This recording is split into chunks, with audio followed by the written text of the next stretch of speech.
eh, quisiera comenzar diciendo que yo no soy abogado, no soy sociólogo, soy biólogo, pero estos temas me gustan, me atraen y he de confesar que mi presencia aquí es producto de una invitación a colaborar de la doctora Arcelia, y de la cual estoy muy agradecido.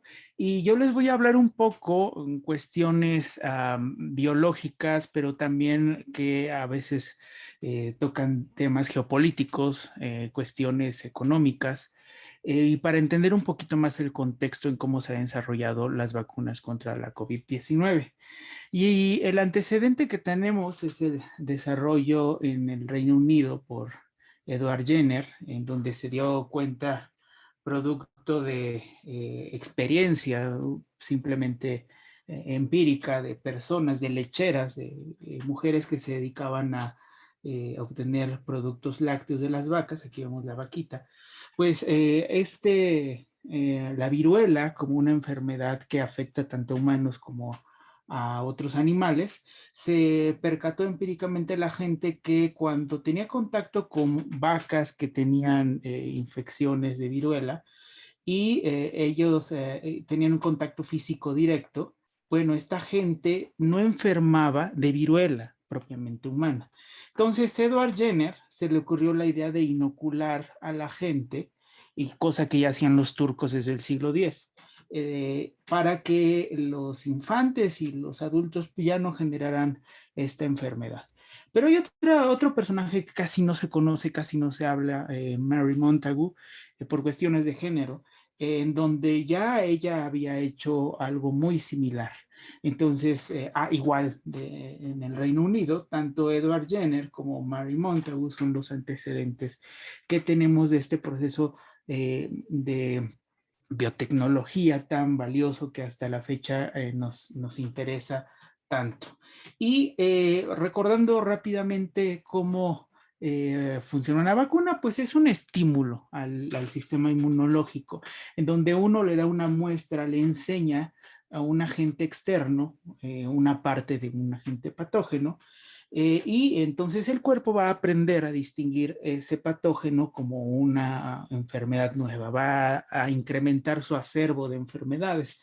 Pero para que esto ocurra, tienen que pasar al menos 15 o 20 días para que el cuerpo empiece a aprender y a memorizar mediante anticuerpos a reconocer estos patógenos.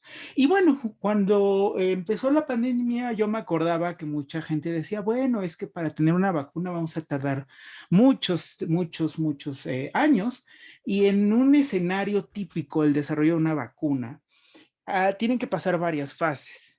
La fase académica, la investigación académica, la fase preclínica, la fase 1, la fase 2, la fase 3, que ya la sabemos porque la escuchamos durante mucho tiempo últimamente, pero hay una cuestión que es no trivial, que es esta parte. Esta parte puede ser un poquito fácil si están las condiciones de financiamiento, pero esta parte tanto de construir los bioreactores, de sintetizar la materia prima, envasarla y distribuirla, es el mayor reto cuando uno diseña un fármaco o una vacuna. Pero ¿qué pasó con la COVID-19? Bueno, pues esto se contrajo dramáticamente.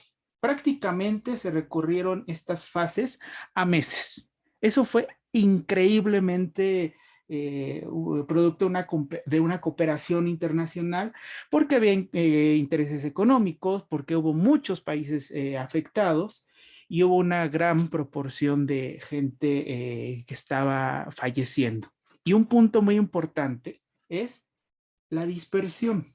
Cuando uno compara las últimas epidemias y pandemias que hemos visto, hay dos factores que influyen mucho en cómo los países o las políticas o las instituciones que se dedican, como en este caso la OMS, a coordinar o a dar recomendaciones técnicas que no son vinculantes jurídicamente. Estos dos factores son muy importantes: la letalidad y la transmisibilidad de una enfermedad. Si una enfermedad es altamente transmisible, pues es muy difícil de controlar. El SARS-CoV-2 o el coronavirus que se descubrió en el 2019 tiene una transmisibilidad mayor al SARS que ocurrió en el 2003, al MERS, que lo detectaron entre 2012 y 2013, y al ébola. En el caso de la transmisibilidad hay un factor muy importante. Las enfermedades que son muy letales se transmiten poco porque matan muy rápidamente a la gente. El caso del ébola. El caso del ébola tiene una letalidad entre el 50 y 90%. La mitad o casi toda la gente que se infecta de ébola va a morir. Por lo tanto, no se transmite tan rápido. Pero en el caso del SARS-CoV-2 es una enfermedad que se respira. En cambio, el ébola es una enfermedad que necesita uno tener contacto directo con los fluidos, con la sangre, con fluidos sexuales de la gente. Estos dos elementos son los que mucha gente considera, y yo también considero muy importantes para ver o proyectar cómo se va a comportar una pandemia o una epidemia. En este caso, el coronavirus tiene una letalidad relativamente baja, pero tiene una transmisibilidad muy alta. ¿Y esto cómo se refleja? Bueno, si se transmite muy alto el virus, porque es un virus que se respira, casi el coronavirus de SARS-CoV-2 no se transmite por contacto en superficies, por lo tanto, pues, los tapetes desinfectantes son bastante inútiles, pero es un virus que se respira, es un virus que es muy fácil contagiarse respirando cuando hay un agente o estamos en un lugar encerrado con poca ventilación. ¿Y esto qué provoca? Bueno, aparte de eso, pues ahora ya las enfermedades se transportan en 24 horas de China a Estados Unidos en un avión, en un Boeing 747. Y sumándole a eso, la globalización en comunicaciones, en transporte, pues hace que estas enfermedades viajen muy, muy rápido. Y aquí tengo unas tablas que saqué de un artículo de Lee y colaboradores de 2020, en donde con estrellitas señalé aquellas instituciones que están o en el Reino Unido o en Europa. Y aquí vemos principalmente el desarrollo de vacunas del SARS y del MERS, del SARS-1, no del SARS-CoV-2. Y veamos cómo todas están en fase 1 y fase 2. No llegaron a fase 3. De hecho, no tenemos vacuna contra el SARS-1, que es distinto del SARS-CoV-2, y no tenemos vacuna contra el MERS, porque se lograron controlar a tiempo, porque estos patógenos, estas enfermedades no tienen una transmisibilidad tan fuerte, tan intensa como el SARS-CoV-2. Entonces, no hay vacuna. Se suspendió el financiamiento, la investigación quedó truncada. Pero ¿qué pasa con esta enfermedad del SARS-CoV-2, la COVID-19? Tenemos dos cosas que quiero destacar. Muchas vacunas en fase 3 y otras tecnologías que no se utilizaban en la creación de vacunas, sobre todo de RNA. Son las vacunas de Pfizer, las vacunas de Moderna, son vacunas de última generación. Pero esas no son las únicas vacunas. Estas son otras vacunas que llegaron a fase 3 o fase 1 y 2, y igual con estrellitas están las vacunas que se desarrollaron en Europa o en otro país que no pertenece a la Unión Europea.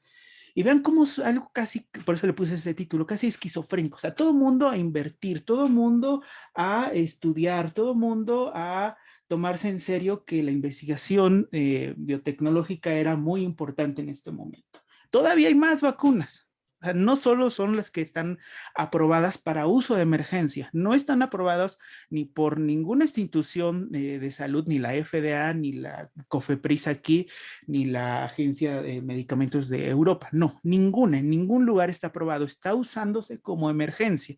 O sea, estamos en uso de fase 3. Esa gráfica que les había enseñado al inicio, estamos nosotros aquí. Aunque se esté distribuyendo masivamente, nosotros no estamos utilizando vacunas que estén aprobadas.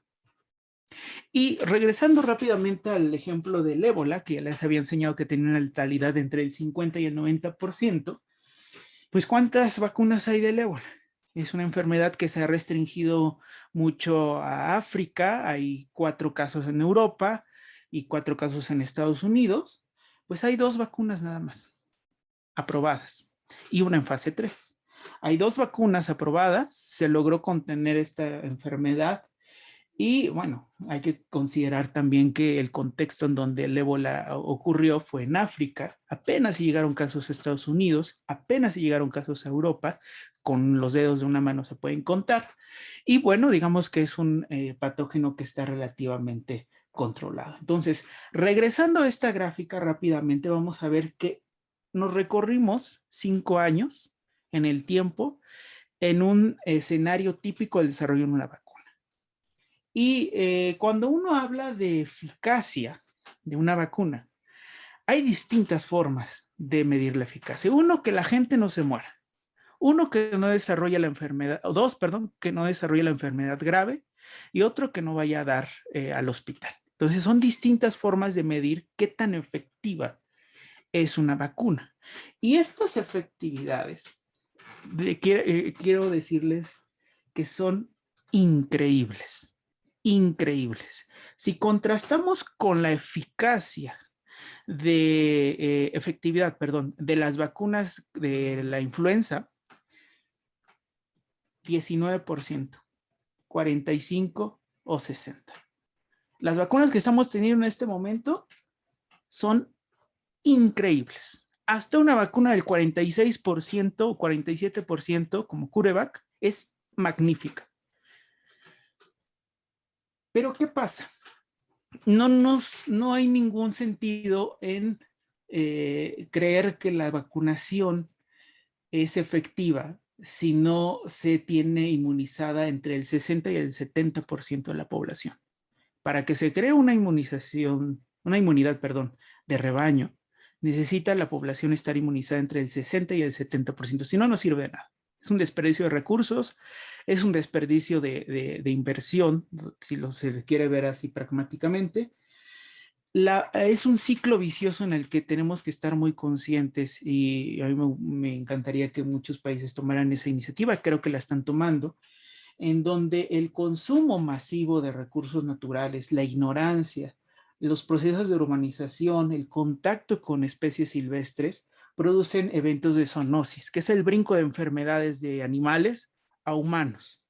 Y esto crea escenarios de potenciales epidemias y pandemias. Mientras no comprendamos eso, así tengamos 500 vacunas en desarrollo en otra epidemia, no nos va a servir de mucho, porque posiblemente tengamos otra epidemia pronto. Ya para concluir, hay distintas conclusiones, pero yo que quisiera destacar algunas en mi contexto. Estas vacunas, esta esperanza que se tiene de regresar a la normalidad que teníamos, no es posible sin las instituciones públicas y privadas, pero en especial las instituciones públicas académicas de investigación. Los antecedentes académicos, tecnológicos, se han desarrollado en universidades. Y si no se financian esas universidades, si no se toma esto como un asunto de seguridad nacional, no tendría ningún sentido. Y otra cosa que me gustaría destacar es que no hay vacunas ni peores ni mejores.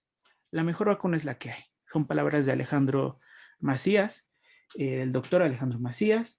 Y ahí sí, hay gente que ha tenido problemas cardiovasculares, accidentes cerebrales con la vacuna de AstraZeneca, con la de Pfizer, pero los efectos negativos son mínimos en contraste con los efectos positivos de las vacunas.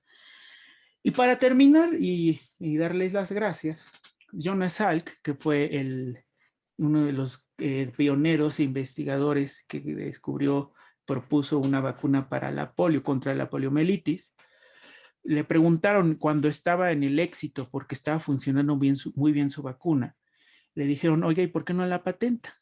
Y él dijo, no hay patente. ¿Acaso se puede patentar el sol?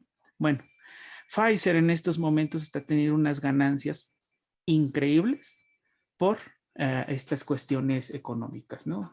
Hay un interés directo en el desarrollo de las vacunas, un interés económico y político muy directo que, bueno, en los tiempos de Salk, pues era un poco distinto. Muchas gracias.